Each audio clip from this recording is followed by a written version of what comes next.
Hello. So I'm an astrologer, certified astrologer, yoga guru or yoga guru, Ayurveda guru, yoga international yoga teacher, feng shui master. I don't want to show you my room. I keep showing you my room, but and my upstairs apartment, but it's all feng shui down.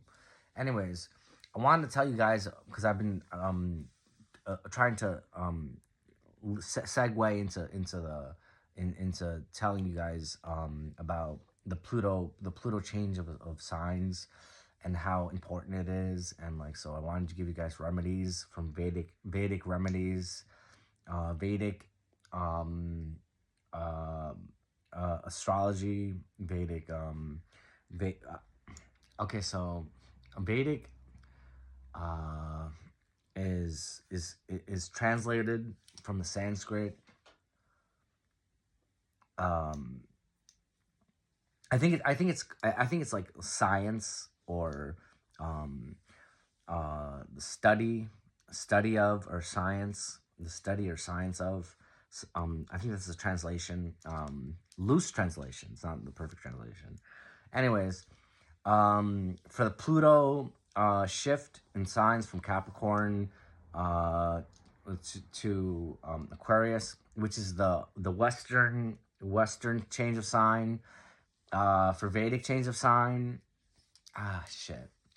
Um, I would have to get back to you. I'll let you guys know about the Vedic change of sign because the Vedic signs are a little different.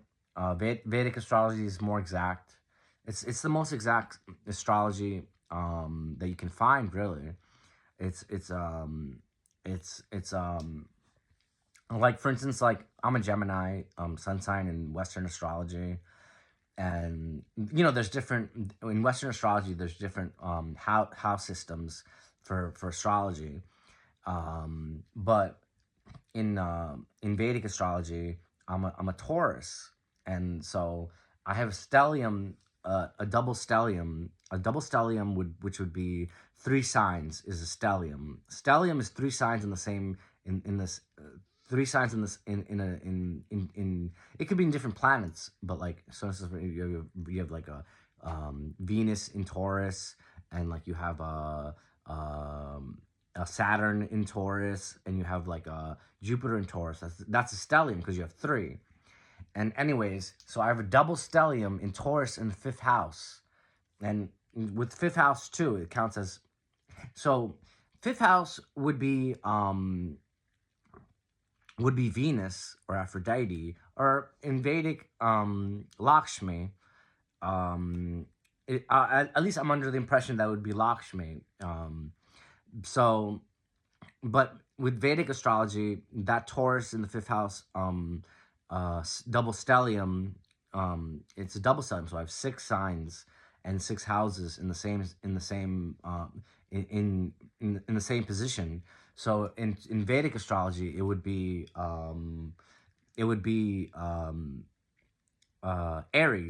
Aries, and so Aries in Vedic astrology, same thing. They have the same. They're the same or similar. The same explanations for each sign. And the thing I like about Vedic astrology is that they have like remedies that even Western astrology has remedies, but the Vedic astrology, they came up with the remedies, like wearing certain kinds of rings, and like, yeah, I'm wearing my emerald ring on the wrong finger because you're supposed to wear an emerald ring, emerald finger. You're supposed to wear an emerald ring on on your pinky, and so, well, this is why I put the the Gemini, the Hermes um sign on my pinky, and I'm under the impression that it's supposed to be on the left hand, the emerald, and so this is a remedy for like ill-placed Geminis, and so each finger has its like own position according to like palm reading, and that's an ancient practice. It's practiced in India, practice which is I read I've read a lot of books on chiromancy and palmistry. Same thing. Chiromancy and palmistry is the same. It's just another way to talk about it, to name it. It's a different name, and so the pointer finger. This is the pointer finger. Jupiter, and I of course have the Ankh. The Ankh is a symbol of eternal life, and um, it's say it's like a journey through life and death. And anyways, I'll get into more into the Ankh later. But this is the Gemini. I'm sorry. This is the Jupiter finger, the pointer. This is the pointer, and of course this. Oh, the middle finger. The middle finger has to be Saturn. That's the most fucked up thing. Of course, the middle finger is Saturn, and this is Shani. The middle finger is Shani or Saturn, and like it makes sense that it's the middle finger because Shani is kind of a bastard. And no offense, Shani, I love you, Shani. I'm sorry, but this is Shani finger, and like so if you have like lines in the palm, going from the fate line. Well, that's the fate line. If you have a fate line going from like down here near the moon, the moon would be opposite the Venus palm, and the Venus the Venus the Venus part of the palm, whereas it's where the thumb is, and so this is where the moon is. The what is it? The left side, of the palm is where the moon is, and up top, shit, there's anyways, up top would be the where underneath. I know I'll go over the fingers later, but Shani, Apollo or Sun or Surya. Surya is the sun god, and so I can't say I know everything about Surya, but he's the god of the sun, and like so that's why we do Surya Namaskar,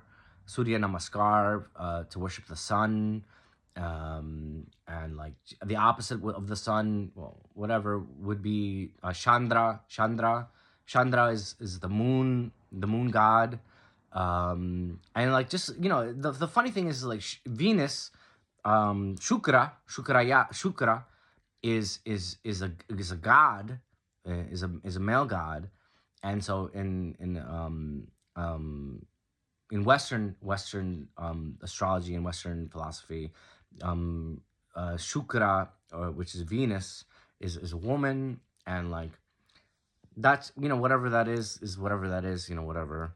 And so okay, so this finger Surya, and all these,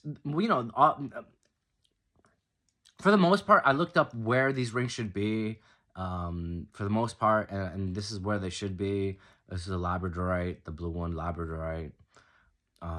This one's amber with turquoise and red coral, and the red coral helps with my astrology. So I forget what sign. I look up so many things, and so this pinky, of course, Mercury, and so same thing with the other finger, with the other hand. But so this one's the Mercury, and all these palms. I mean these dunes.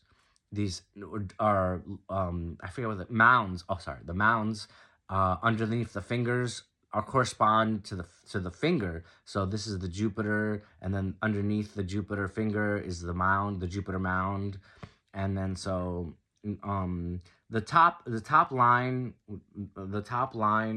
that goes from here to here. I can't do it because I don't have anyways, the top line is the heart line, and the second line underneath is the mind line, the mind line, and then underneath that, right, like cutting off the Venus mound, that would be the lifeline. And like I don't really read the lifeline because lifeline can be every 7 days, 7 weeks, 7 months, and 7 years, in the process of seven, which is given to you by Ayurveda and other things, is how everything you intake affects you. And so in 7 days, what you eat and what you see and what you view and what you do changes your lines just a little bit. Just changes it, not too dramatically, but in the end, in 7 years later, it's going to change your life. So if you like murder somebody, 7 years later, you're fucked. You'll get the effect, but sometimes you'll get the effect right away. So, but like 7 years later, you'll really feel the full impact of it. That's karma.